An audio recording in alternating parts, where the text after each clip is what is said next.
My dear students, मैं आपका अपना मिश्रा सर। आज का जो टॉपिक सही है क्लास 12 करंट इलेक्ट्रिसिटी का बहुत ही इंपॉर्टेंट टॉपिक है भाई। इस साल 2025 में 110% ये क्वेश्चंस पूछेगा, पहले भी पूछा आया है। ठीक है, ये क्वेश्चन एकदम हूबहू इसी तरह रहता है। इस्टेब्लिश द मतलब सीधा आप दिमाग में रख सकते हो, ऐसे देगा ड्रिफ्ट डिफाइन ड्रिफ्ट वेलोसिटी और उसी के साथ में ऐड कर देगा कि establish the formula of drift velocity by using Ohm's law. मतलब ओम्स लॉ को यूज करना है आपको ड्रिफ्ट वेलोसिटी का फॉर्मूला में। ठीक है, देखो बिल्कुल इजी प्रोसेस है। करना क्या है, सबसे पहले लिखना है relations between I and V D, जो आपको हमने बताया था। I इक्वल टू इसका रिलेशन होता है N A V D into E. अब यहां पर देखो बाबू, वी डी है ना, वी डी मतलब ड्रिफ्ट वेलोसिटी का फॉर्मूला क्या होता है, minus E E by M into T. उठा के आप प्लेस कर दो, तो I equal to minus N A E into E E by M into T. Place कर दिए वीडी के प्लेस पर। अब इसको कैलकुलेट करो तो माइनस एन ई, दो ई है ना, इसको स्क्वायर कर दो आराम से अपने बाय एम। ठीक है, अब इसके बाद यूज करोगे बाय यूजिंग पोटेंशियल ग्रेडियंट का फॉर्मूला, पोटेंशियल ग्रेडियंट का। ठीक है, तो पोटेंशियल ग्रेडियंट का फॉर्मूला क्या होता है, E equal to minus D B by D R ना, तो माइनस V बटे आर के जगह पे लेंथ लेंगे। अब इलेक्ट्रिक फील्ड का फॉर्मूला इस पे डालेंगे, प्लेस करेंगे, तो ये देखो सिंपल तरीके से सॉल्व होगा भाई। देखो माइनस माइनस क्या होगा प्लस, और इलेक्ट्रिक फील्ड के प्लेस पर डाल रहे हैं तो आपका N A E square T by M into V by L. बिल्कुल इजी।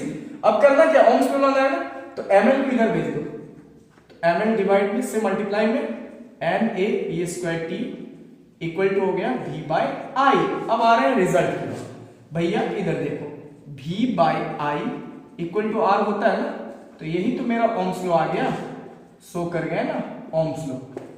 ठीक है, बस इससे ज्यादा आपको करने का जरूरत भी नहीं है, आप यहां तक प्रूफ कर सकते हो। ठीक है, इससे आपको फुल मार्क्स मिलेंगे। ठीक है, अब इसके आगे हम लोग चलते हैं। ठीक है, थोड़ा रेसिस्टेंस बेस का एक न्यूमेरिकल्स बताने के लिए। ठीक है, आप लोग नोट करो।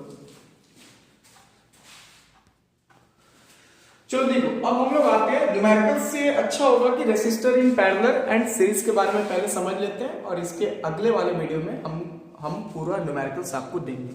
देखो सबसे पहले तो रेसिस्टर को लगाना है सीरीज फॉर्म में, उसके बाद इक्विवेलेंट रेसिस्टेंस निकालना है। जैसे मान लेते हैं अगर सीरीज फॉर्म में लगाओगे ना, तो ये देखो ये एक रेसिस्टर, बहुत आसान है, 2 और एक 3, बस उससे ज्यादा लेने की जरूरत नहीं है। एक सेल लगा दो, ठीक है, एक प्लग यहां पर,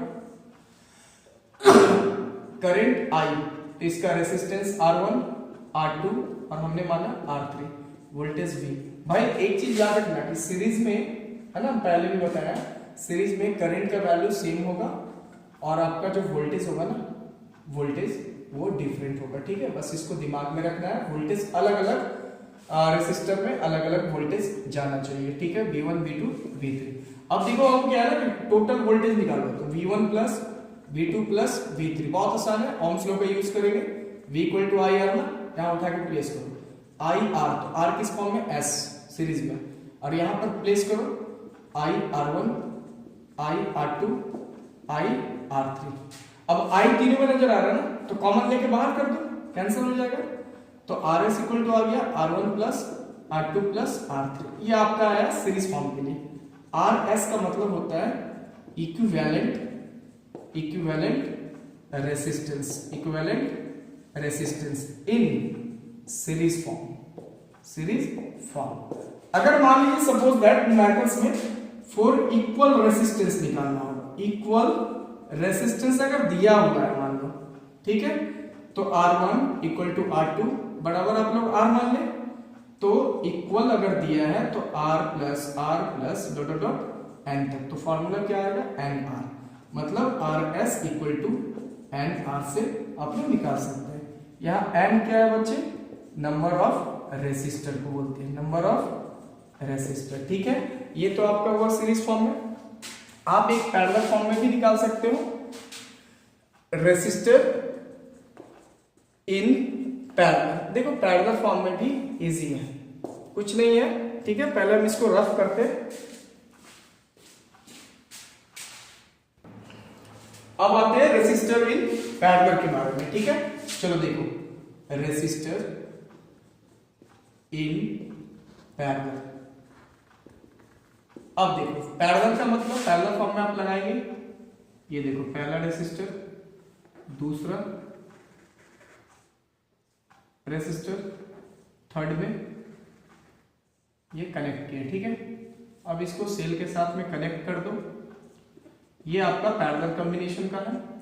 इसमें क्या होगा ना कि करंट आई, वोल्टेज बी, तो सब डिफरेंट करंट जाएगा। I1 गया, I2 मान लें, I3 मान लिया, लेकिन वोल्टेज क्या होगा ना सेम, R1, R2, R3। अब करंट डिफरेंट है ना बच्चा, तो current equal to I1 plus I2 plus I3 लेंगे, ओम्स लॉ को यूज करेंगे, तो V equal to I R, तो यहां से I बराबर V बाई आर। अब I के प्लेस पर आप बैठा दो V बाई आर, तो R किस फॉर्म में, P पैरेलल में, तो यहां पर V by R1, V same रहेगा ना सब में, V by R2 plus V by R3। आराम से V को कैंसिल